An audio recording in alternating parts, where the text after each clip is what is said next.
Here is an uncomfortable truth about teaching voice. Most of us teach the same lesson over and over again. Different student, same warm-up, different voice, same exercises, different goals, same repertoire suggestions. And I get it, I really do. That exercise worked for the last student, it worked for you when you were learning, it's efficient, and it's comfortable. And when you've got a full studio and a mortgage payment due, comfort and efficiency matter. But here's the thing. Every student who walks into your studio is fundamentally different. Different anatomy, different learning style, different relationship to their voice, and different goals. And if we're being honest with ourselves, true individualized teaching is almost impossibly hard. Today, I want to talk about why that is, what we can realistically do about it, and how to make peace with the gap between ideal and possible. In a perfect world, every new student would get a comprehensive diagnostic workup. You'd test their range, their registration, their breath support, their resonance strategies, their pitch accuracy, their rhythmic proficiency, and examine their learning style, their musical background, and their goals. You'd build a completely customized curriculum based on what you found. Wow, that would be incredible pedagogy. It would also be impossible for most teachers. The kind of testing required to truly tailor a path for each student is time-intensive. It requires significant skill and pedagogy to manage, and the energy requirements would be unsustainable at full-time teaching loads. So what do we do instead? Personally, I like to approach it systematically but gradually. Starting with breath, moving to the source, then on to the filter, repeating back through as needed. I add layers over time, pushing past topics when a student is ready. It's not comprehensive upfront testing, but it is organized. It gives me a framework while I learn each voice. But even with a system, there are places where it's easy to fall into one-size-fits-all teaching. Exercises are one. Repertoire is another. And honestly, rep is my weak spot. Learning new repertoire takes real time, and across half or a full studio, that time adds up fast. When a student picks a song I don't know, there's a real cost to learning it well enough to teach it effectively. So if we can't test everything up front, and we can't create entirely unique curriculum for each student, where does that leave us? I think the real opportunity is this. Instead of trying to create unique exercises for every student, which would require meticulous note-taking and more hours than most of us have, you can get enormous mileage from deepening your understanding of how the voice works. The more you understand voice science and how people learn, the better your outcomes. Knowledge is the biggest multiplier a voice teacher has. Let me give you a concrete example. Formant tuning. Once you understand how formants work, how the resonant frequencies of the vocal tract interact with the harmonics of the voice, you can make real-time adjustments that feel almost surgical. You're watching a student's face and tongue, listening to the vowel quality, noticing when effort creeps in, and then you can ask for specific modifications on specific notes in specific ways. The beautiful thing is that this varies from person to person based on their unique vocal tract. Two sopranos might need slightly different vowel modifications at the same pitch. We cover formants extensively in the Formant Formula series. That's Season 2, Episode 1, 3, 5, 7, and 9. But the bigger point is that this kind of knowledge lets you individualize in the moment, without needing to prepare something custom in advance. And you need that flexibility, because here's something worth sitting with. The music doesn't care about your student's anatomy. Defying Gravity is still the same notes whether you're teaching a light lyric soprano or a belt-heavy mezzo. The passaggio doesn't relocate itself to be convenient, so what it takes to sing a song, the strategies, the registration choices, the resonance adjustments, varies enormously by person, even when the pitches on the page are identical. Two singers working on the same song will need different approaches because of where their voice naturally sits and how it behaves. The song doesn't adapt to them. You have to help them sing the song anyway. This is why cookie-cutter teaching fails. Not because the exercises are bad, but because they assume a standardized instrument. And there is no such thing. Beyond the technical adjustments, there's the human side. How you communicate, what metaphors you use, how much detail you provide. I'll be honest, at this point in my career, I don't adapt my teaching style that much. The way I teach is what I'm good at. I use different levels of definition for different ages and skill levels, but I don't shy away from explaining everything. I go on tangents, I build knowledge.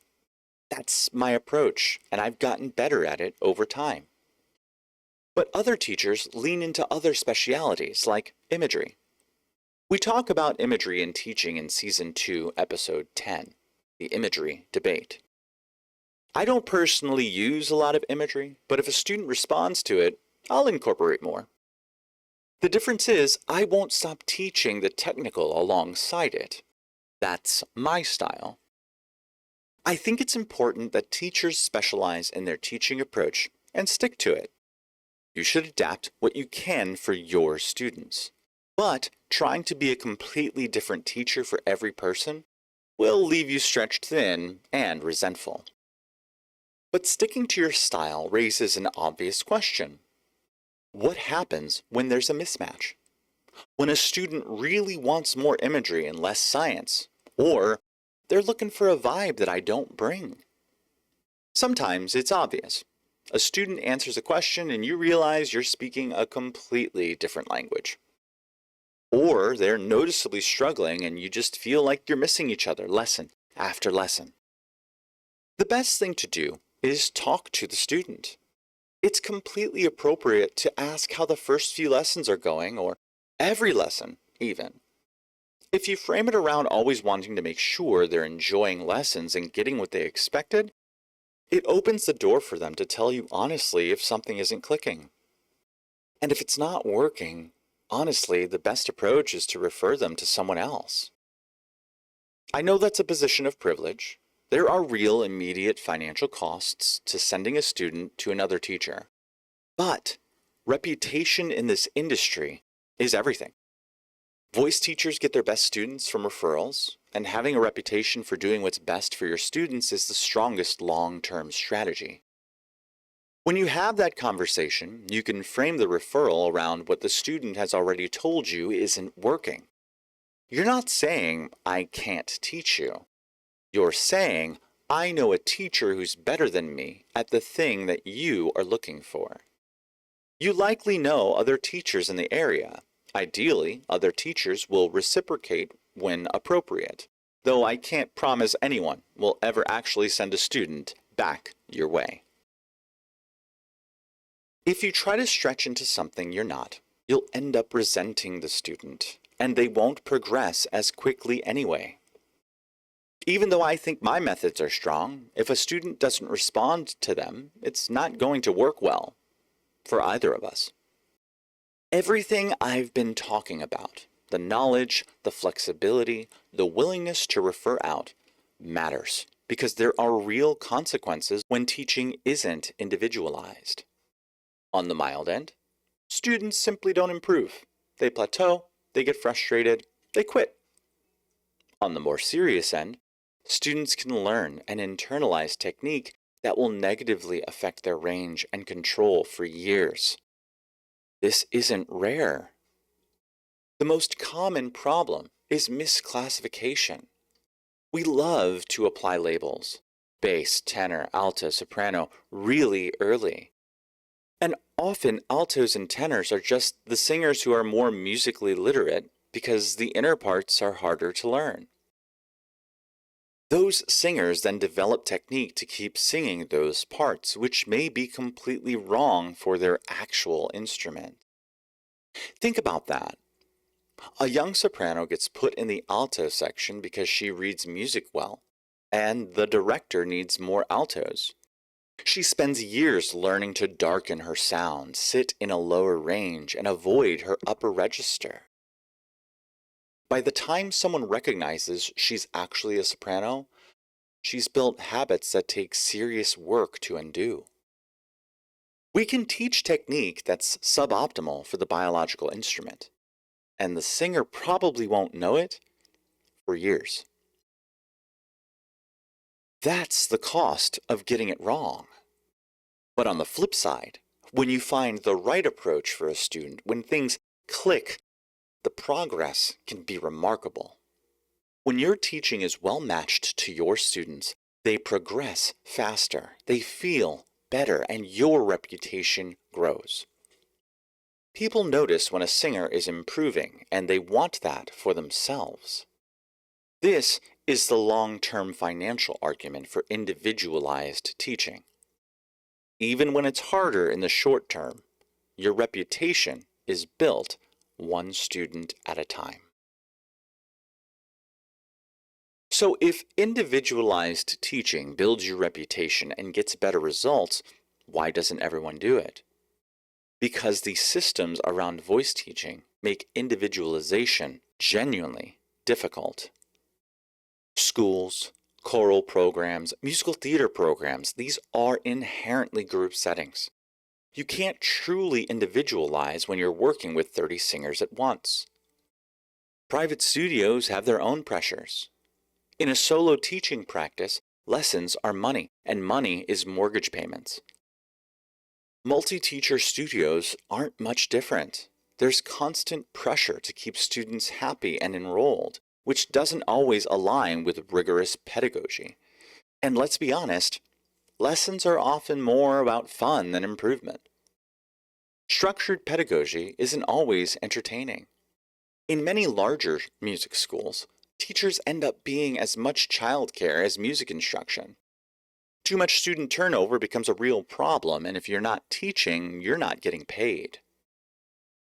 None of this is an excuse, but pretending these pressures don't exist doesn't help anyone. So given all of that, the time constraints, financial pressures, structural barriers, what's realistic? First, invest in knowledge. I keep coming back to this because it's the highest leverage thing you can do. The more you understand how the voice works and how people learn, the more you can make meaningful adjustments without reinventing your entire curriculum for each student.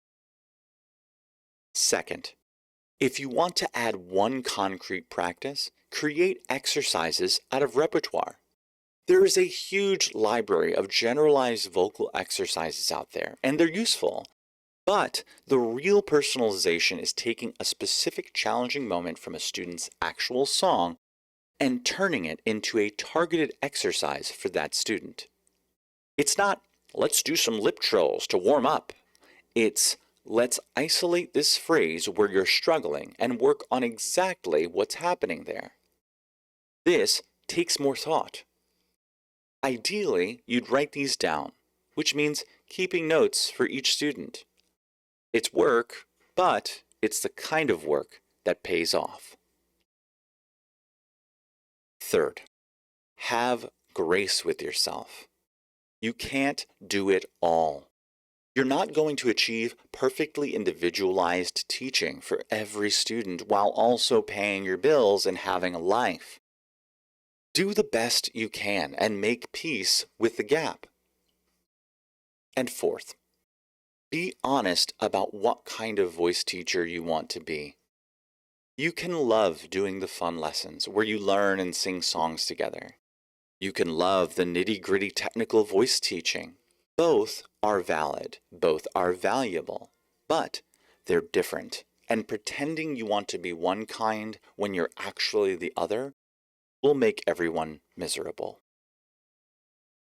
Maybe the middle ground isn't compromise. Maybe it's just clarity. Know what you're good at, know what you're not.